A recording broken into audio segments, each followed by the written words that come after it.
What's up, guys? Welcome back to JMac Sports Cars. My name is Jason. Thanks for tuning back in. I'm gonna do a follow-up video here on this true rarity versus artificially manufactured rarity or scarcity.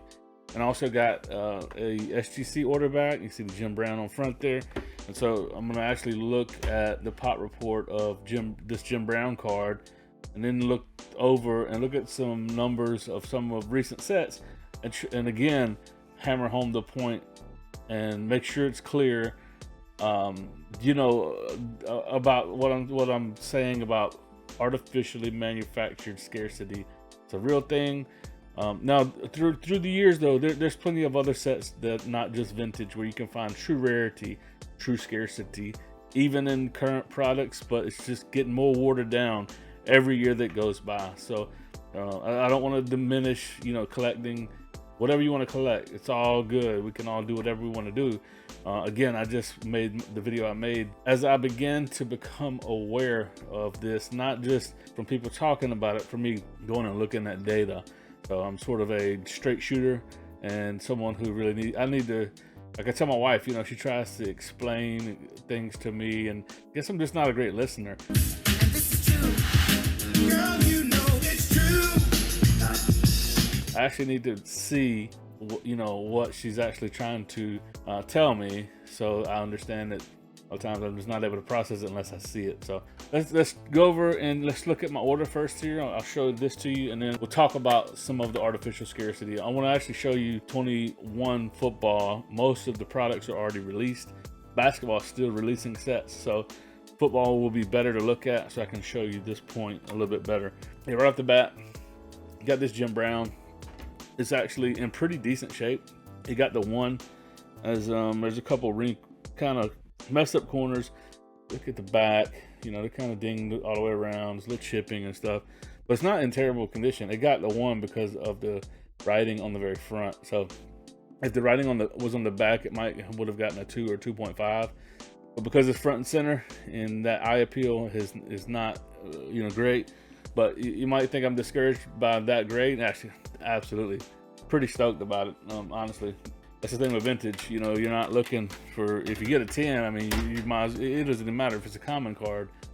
You can get huge money for any true vintage card in a 10 of SGC or PSA.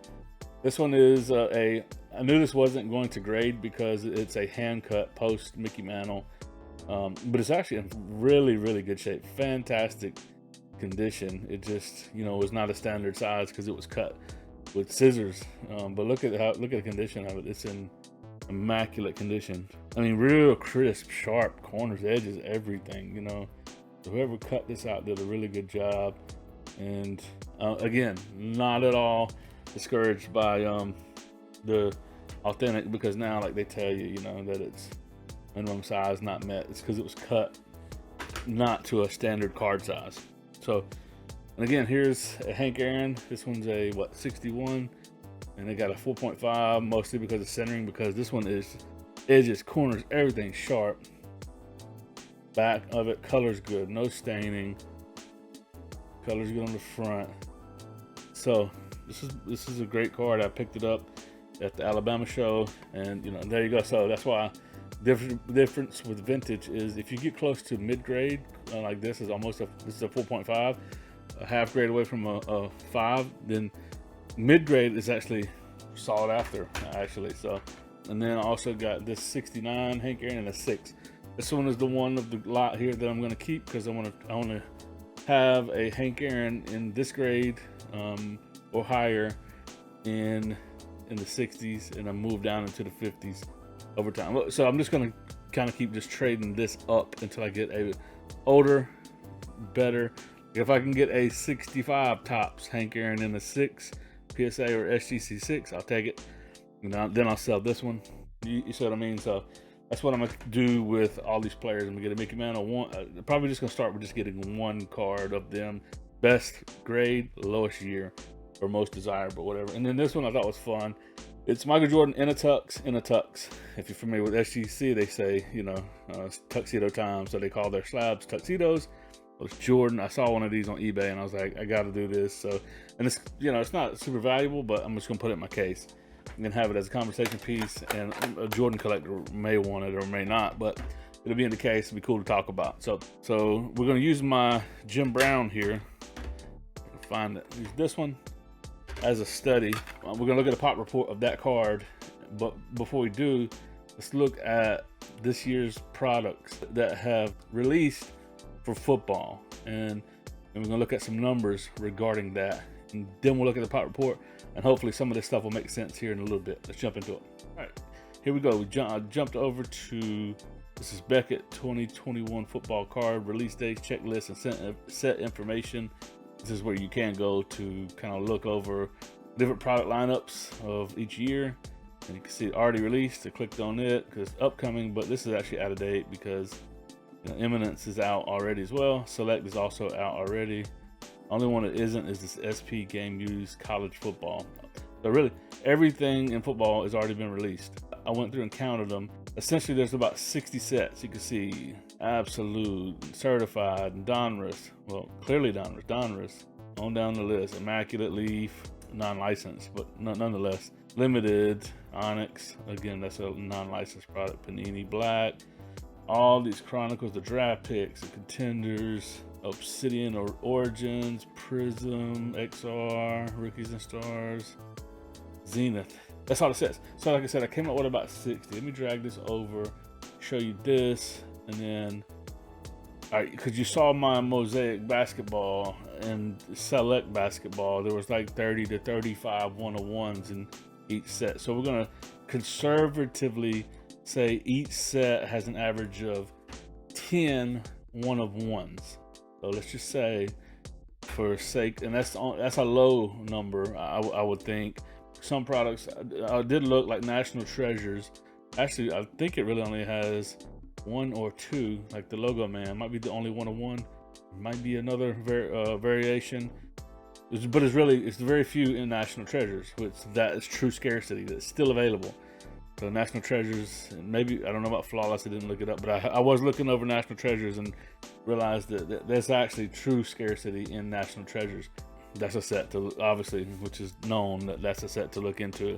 That still holds value and will forever more, I believe. So, but let's just say, on average, between Select having 35 in basketball, I'm assuming it's the same in football. Let's just make it a low end average of 10. So if there's 60 sets and each set has 10 one-on-ones of rookies and rookie inserts, then there's going to be 600 total one-on-ones of every player that you can get rookies or rookie inserts one-on-ones. And then the number just keeps ballooning as we go down this. If we just keep that average, if there's an average in every set of all 60 sets that are to 5, that gives you 3,000 total rookies or rookie inserts that are numbered to 5. And if the 10's the gold, everyone loves the gold. If there's 10 to 10 cards in each set, there's 6,000 total rookies or rookie inserts that are numbered to 10. That's going back to like Junk Wax era, especially when you get to these, where I put bigger numbers because, a lot of people are still, it's like, oh, look, this card's to $2.99, this card's to $2.49, to $1.99. So if there are 60 sets and you average 10 cards in each set that are numbered to $1.99, and each set is going to have 1,990 cards that are numbered to $1.99. 60 total sets, that gives you 119,400 cards, rookies or rookie inserts that are numbered to $1.99. And then it balloons when you hit $2.99. It balloons up to, there's 179,400 total rookies or rookie inserts that are numbered to $2.99. So yeah, it's numbered to $2.99, but how many of them can you actually obtain in the wild that are from their rookie year cards these days? Around 150 to 200,000 of them. Yes, some are going to be more sought after than others. Sure, true, I'll give you that. Prism and Optic. I'll probably do a follow-up video here, and I'll try to find what the consensus is. Drop a comment too. What do you think will be the most things that'll be sought after? I personally think that Optic on-card autos, just like, this year's football sets still have on-card autos of these football players. Well, football and basketball. So that's amazing that they were still getting on-card autos, low numbered. But then they ruin it with some of the 101s and 10 gold to 10s of these in those premium sets with not having on-card autos, which doesn't make sense at all, that you got cards numbered to 99, 149 that are, or not even numbered, that are on-card autos, but then you got the to 10 or 101s with stickers on them. Makes no sense. All right, again, I hope that paints a picture. 150 plus thousand cards of one player that are numbered to 299 on it. That's what artificial scarcity and rarity is.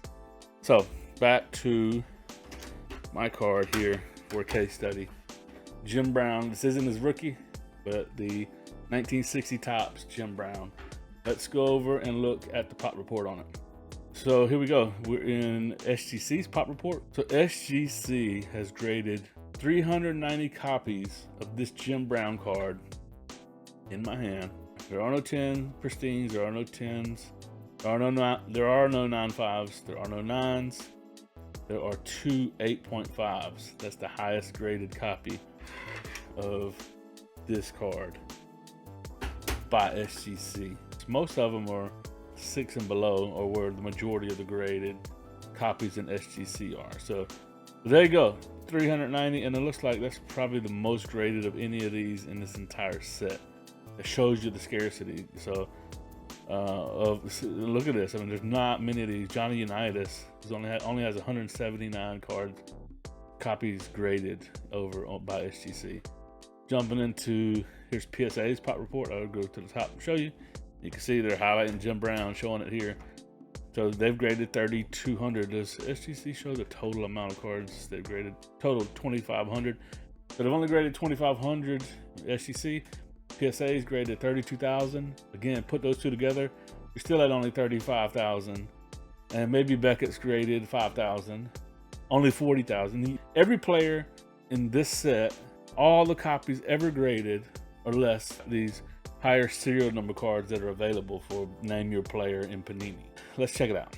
So in this set of my card, my 60 Topps Jim Brown, there's only 1,650 of them graded.